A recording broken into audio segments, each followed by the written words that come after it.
Página 42. Diabetes sin problemas, por Frank Suárez. Capítulo 1. La diabetes y el metabolismo. 1.4. Historia de la diabetes. La palabra diabetes se origina del griego diabetes, que quiere decir correr a través, en referencia a la gran cantidad de orina que regularmente tiene que eliminar una persona con esta condición. Es una condición que se distingue por niveles anormalmente altos de glucosa en la sangre, por lo cual el cuerpo genera un exceso de orina como su única forma de eliminar el exceso de glucosa que no se está usando por las células. Las primeras referencias en la historia, sobre la diabetes, son muy antiguas. Por ejemplo, en el papiro de Ebers descubierto en Egipto y que data del año 1550 a.C., ya se describían síntomas que corresponden a la diabetes.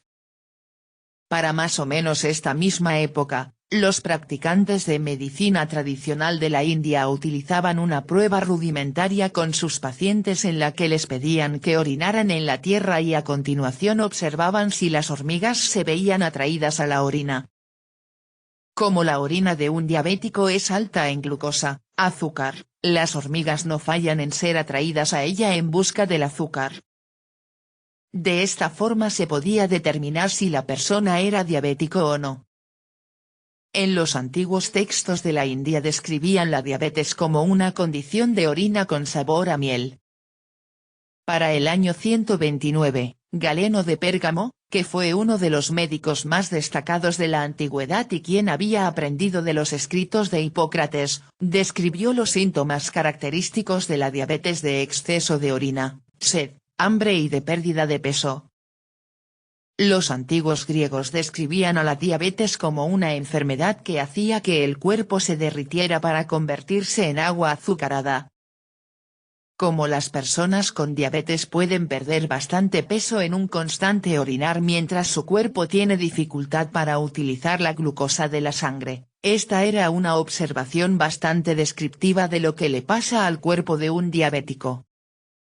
En la antigua Persia, donde hoy está el país que llamamos Irán, un practicante médico de nombre Avicenna, alrededor del año 1020, creó un voluminoso escrito que se llamó el Canon de la Medicina, donde describía a la diabetes con síntomas de apetito anormal y colapso de las funciones sexuales. Hoy en día, sabemos que la impotencia sexual es uno de los efectos negativos más comunes en los hombres diabéticos. A veces usted verá que se utiliza el término diabetes mellitus, donde la palabra mellitus, que proviene del griego mel, quiere decir miel. Se la añadió Thomas Willis en el año 1675, cuando notó que la orina de un paciente diabético tenía sabor dulce, como a la miel. Sí, a este señor se le ocurrió probar la orina de un paciente diabético y descubrió que era bien dulce, lo cual ocurre debido al exceso de glucosa, azúcar de la sangre, que contiene. Ya en el final del siglo XIX Six, un célebre farmacéutico francés, Apollinaire Bouchardat, afirmaba que la diabetes estaba íntimamente relacionada a la obesidad y a la vida sedentaria. Para el año 1880 Bouchardat, a quien se le considera el padre de la diabetología, el estudio de la diabetes, recomendaba una dieta baja en glúcidos, carbohidratos, para controlar la diabetes. El término glúcidos es más correcto que el término carbohidratos, que en realidad viene de una adaptación del inglés carbohidrates.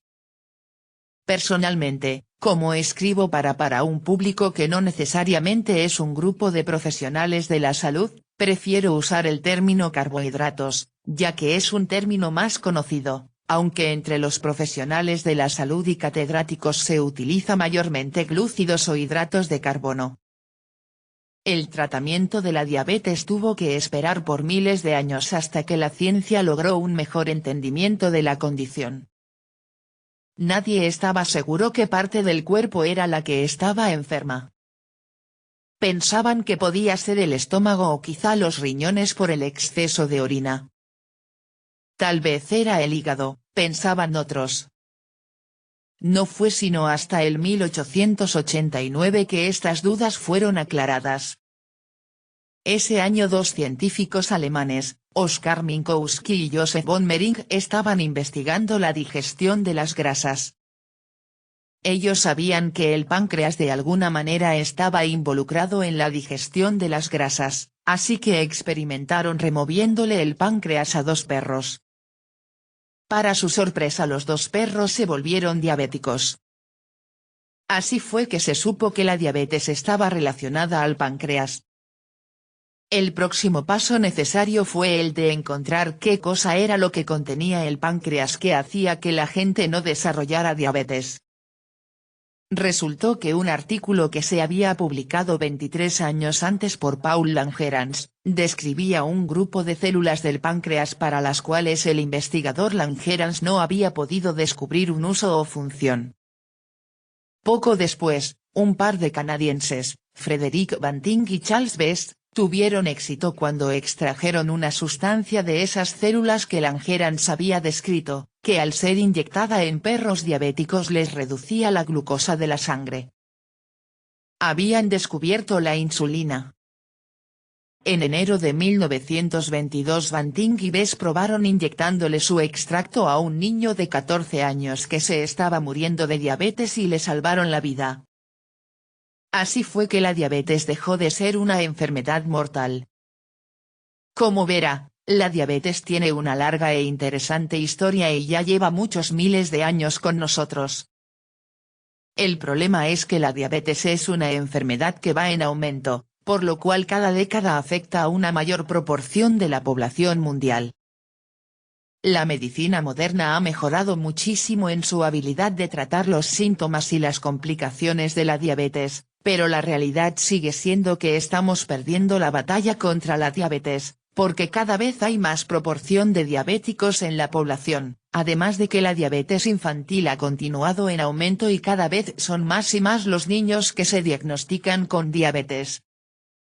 Me ilusiona la posibilidad de que usted pueda, con la ayuda de los datos de este libro, levantar conciencia sobre el tema, y no solo ayudar a controlar su diabetes o la de un ser querido, sino que pueda también evitar que algún niño o niña de su familia tenga que ser víctima de esta enfermedad, que entiendo que en una gran mayoría de los casos se puede evitar.